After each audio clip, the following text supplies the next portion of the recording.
Okay, so we are in Parshas Vayera, and let's go right to the first verse. Why don't we?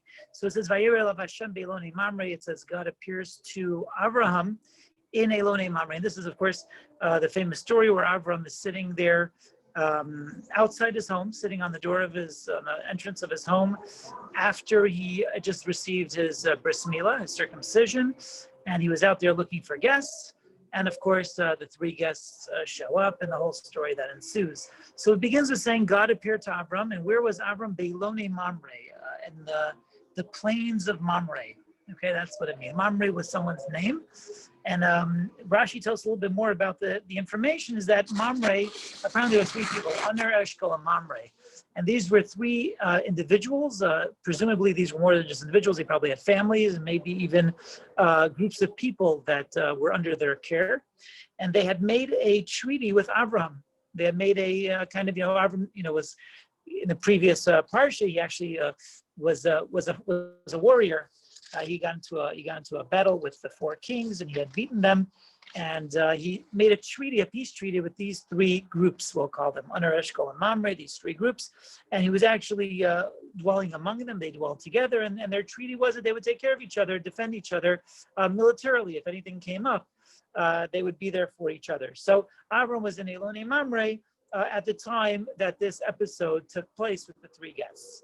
So the question is, why does it mention that Mamre? There were three of them technically. Why is Mamre singled out over here? And Rashi tells us something very interesting, that this Mamre, this character who was, I guess, one of the three, we'll call them heads of families, they had the discussion, and Abram actually asked them for advice on the Milah. Abram asked them, should I do it or should I not? It sounds like he asked for advice. Here's a 99-year-old man who was asked to do a mitzvah of circumcision. He wasn't, I guess he had some doubts as to whether he should have done it or not, is what it sounds like. He took advice from Aner, Eshkol, and Mamre, from all three of them. The Medrash actually gives us some more information, is that Aner actually said, I don't think you should do it. And he said, militarily, it's just not a good idea. You just defeated the four kings. There might be people out there looking for revenge. They might, and if you go ahead and do the bris, you'll actually make yourself weak. You'll put yourself, we know that Abram, when he actually fought this battle, it was just him and his servants. He didn't actually bring a whole bunch of men to fight the four kings. So Abram was really very dependent on Abram as a warrior. If he goes ahead and does the circumcision, he won't really be able to fight. They'll be vulnerable to attack.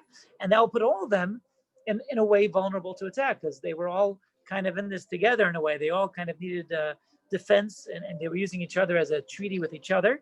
And they said, Abram, listen, I don't think it's a good idea. You're going to kind of make us all vulnerable to attack. And so that was the first one, Aner's response. And then Eshkol, the second one's response was, I think you can do it. God told you to do it. I think you should do it, but do it very quietly. Don't let anyone know about it. Do it in secret. Don't let the world know that that's what you're doing. Just keep it a big secret. Go in your house, close the door, do the bris milah, do the circumcision, keep it quiet. And then finally, by the third one, by Mamre, this third individual, he told him, no, I think you should do it. God told you should do it. And not only should you do it, we should publicize it, because such an amazing mitzvah. This was really the first mitzvah that was kind of handed down directly from God to an individual to do something. Of course, there were the 7 mitzvahs that were given to the children of Noah, but this was since then the first, I guess we'll call the first Jewish mitzvah that was given directly to Avram. And Mamre felt this was a major undertaking, a major mitzvah, tremendous sign of self-sacrifice. The world should know about this, and you should let everyone know. And don't worry about the attack. Don't worry about being vulnerable. It should be a mitzvah that people should know about. It's a tremendous kiddush Hashem, sanctification of God's name. So Mamre was the one who gave him the positive advice, and hence Mamre is the one whose name is mentioned here, that God appeared to Abram in Mamre's territory. It wasn't just Mamre, but Mamre was the one who gave the advice to do the bris. And the $1 million question here is, why is Abram exactly asking advice from these individuals of whether he should do the circumcision or not? And we know Abram is somebody who passed all 10 tests, never doubting the validity of the commandment. God said, do it. He did it. God said, leave your father's home, go to this distant land, I'll show you where it is. He went. He didn't ask anyone if this is a good idea or not. But later on, we're going to see God's going to tell him, go sacrifice your son. He didn't sit there asking people, is this a good idea or not? He was when he defied Nimrod and was thrown in the fire. As the famous story goes, and is actually a medrash as well. And Avram didn't go saying, is this a good idea to go defy Nimrod? Maybe I shouldn't. He'll throw me in the fire. I don't know if I'll make it. He didn't do any of that. He passed all the tests. He didn't doubt at any point. So if God tells him do the circumcision, why is Avram all of a sudden asking these individuals advice as to whether he should do it or not? What kind of advice is this? He doesn't need their advice. He knows God told him to do it. It's the right thing to do. Finished. The question, the story's over. Like, what was he going ahead and seeking the advice of these three people? So there's a lot of different ways to answer this question, but one answer, and I think it's a very important answer, is that realize that Avram made a treaty with these individuals. They made a treaty. It was a peace treaty, and the treaty was that we were going to defend each other. We're going to take care. They all had their own, enemies from different places. Avram had, I guess, enemies now that he had attacked the four kings and defeated them. And of course, he was very successful. So he already was a well-known warrior, but also someone who had now enemies. They too had their own enemies. And they decided instead of being alone in solitude and vulnerable to these enemies that they had, they would kind of form a union together and they would defend each other if anything happened. And Avram realizes that when you go into a treaty with someone, you take on a responsibility of that person. So if Avram would go ahead and do a bris milah, do a circumcision at this point, he would basically be backing out and reneging on his commitment. And it was a commitment to someone else. And what it tells us is like, even though, here's the message, even though God told him directly, you should go circumcise yourself. Like there was no clearer mitzvah in the world. God told you, Avraham, I want you to do this. Nonetheless, Avram realized that it doesn't take care of his responsibility to his fellow man. He still had a responsibility. He still had this treaty. He had an agreement. And these people were kind of influenced by whether he does it or not. He has no right to just pick up and do whatever he wants and back out of his responsibilities. And it says something to us. Sometimes you'll see in life people who get, they get all zealous. They want to do a certain mitzvah and they'll literally trample on other people because it's a mitzvah. We're doing a good thing. I know one such example was in the yeshiva of Slobodka. It's a story they passed down, the old yeshiva in Europe. This is a major Torah institution which brought out many, many great scholars. There was a story once where during Mincha, people were, coming into the synagogue, the study hall to pray Mincha. And one of the individuals who came in late, I guess, he stood by the doorway where the air was coming in. I guess the air was coming from outside. Maybe they didn't have too many windows. They didn't have air conditioning, obviously. And the air was coming in. He stood right there by the door and started praying. And when the altar of Slobod, this was like the dean of the institution, saw this, he gave this student a very, very strict scolding on his lack of care for other people.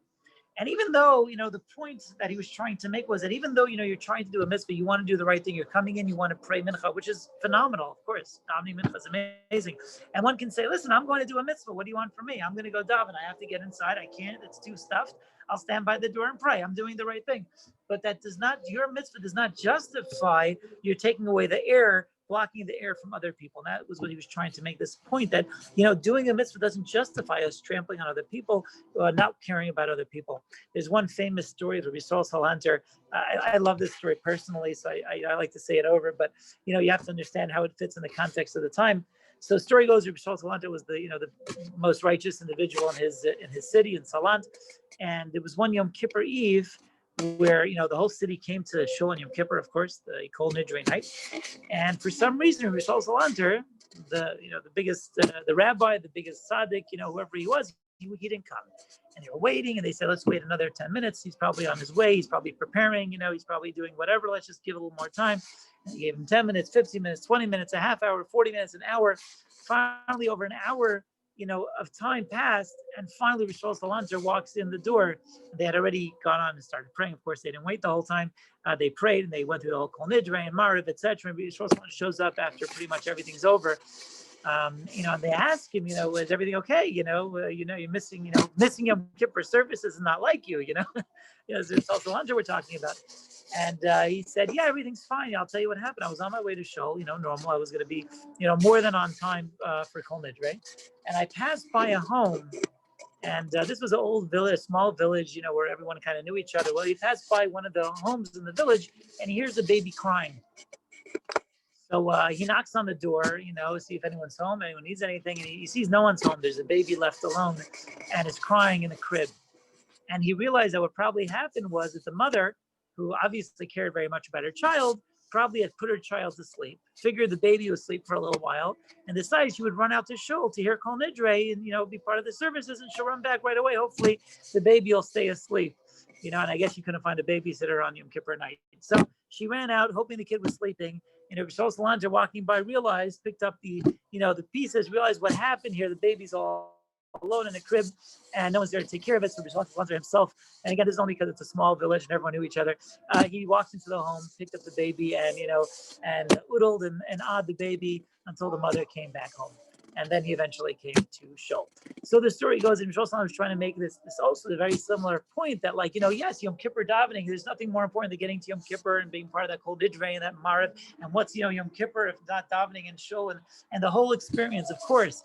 But there's a person here, there's an individual, there's a child, there's a baby in this case. You don't, just pass by a child who's crying and leave him alone, and he'll be fine. I'm sure no long-term traumatic effects, but nonetheless, there's another person here we have to think about. We don't just put our spirituality ahead of everything else and not care about anybody else. So that was the message that Rishon Salanter was trying to give us. That's the message that Avram's giving us. God told him, go do the risk, go do the things. Yeah, but I have people who are relying on me. I'm responsible to these people. I better make sure I take care of them. Okay, so that was the first idea I wanted to say over. Another idea I thought, let me just take a quick peek over here if I have much time I have. Yeah, I have another few minutes. So the second idea, and this is a very, very fundamental idea. I heard this idea from Rabbi Kalish from Waterbury Yeshiva. He says when the three guests approach Avram, so the first thing he says to them is he calls them my master. So here's the verse. Let me just find it real quick. Here it is. Vayomar, and he actually says to I guess he realized that one of them was a leader from these three people who came to him. The other two were kind of his, people who escorted him. Anyway, he says, Vayomar Adonai, he says, my master. This is not God's name, according to many opinions. Please, if I found favor in your eyes, please don't pass by your servant. He tells this guy, my master. Now, what do we learn from this? He calls him my master. Does he know this guy from Adam? This is some stranger walking down the road in the middle of the desert, who knows where. And if anything, Avram accused them of being idol worshippers. He assumed, not only accused, he assumed they were idol worshippers. These were the people of this time. They were idol worshippers, typically. He assumed these three people were idol worshippers. And nonetheless, he calls this person, my master. Why did he do that? What was he trying to tell us? Was he trying to just simply, make him feel good? So Rabbi Kalish explains, and this is really very fitting for Rabbi Kalish's personality as well, and I happen to know this, is that the kindness that Avram displayed wasn't like a pity, like somebody needs something, Nebuch, poor guy, he needs help, let's help him out. That wasn't Avram's form of chesed, form of kindness that he was passing down to us. It wasn't like, here's this, I'm fortunate, this other person doesn't have, they're unfortunate, let me go help someone who's unfortunate. That's not the idea of chesed that Avram was teaching us. The idea of chesed that Avram was teaching, of kindness, was that you view the other person with tremendous esteem and you build up the image of the other person in your own eyes to the point that there's nothing you want to do more than help this other person and be together with this other person. That was the kind of kindness Avram was teaching us.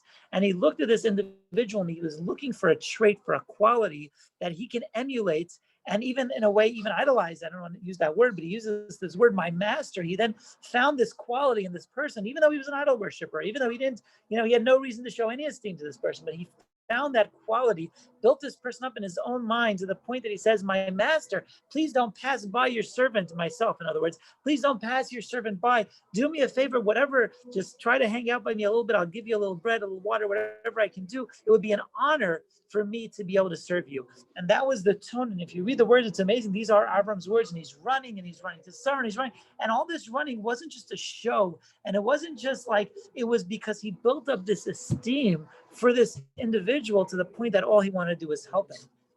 And this is Rabbi Kalish speaking, and I can tell you this is Rabbi Kalish's approach. He has a yeshiva in Waterbury, Connecticut, where this is exactly what it is. He has students who often didn't make it in other systems or other institutions, and they're kind of stuck, and they come up by him, and usually they're broken, these kids, and they're not necessarily in the best place. But he just finds this quality in every single student. He builds up this esteem by them, and he's so envious, and he acts like that. Like it's his privilege to be able to teach these students, his privilege to be able to be around these people, and that's his approach to his chinuch. And it's really an amazing concept. It kind of fits his mentality. I kind of I was always wondering, what was it about him? How did he get to that point that he was able to treat these kids with such love and such esteem? And it really comes from this approach, the way he understood this parsha, the way Avram approached the guests, and that's the chesed that Avram teaches us. You want to be kind to someone, don't view him as a nebuch, as a poor guy, I'm going to go help him. Find a quality and build it up so much that it's just an opportunity to go help this person. And that's what Avram was teaching us. I wish everybody wonderful Shabbos, and God willing, we'll meet back again on Sunday night. All the best. Sure. Good Shabbos. Good Shabbos.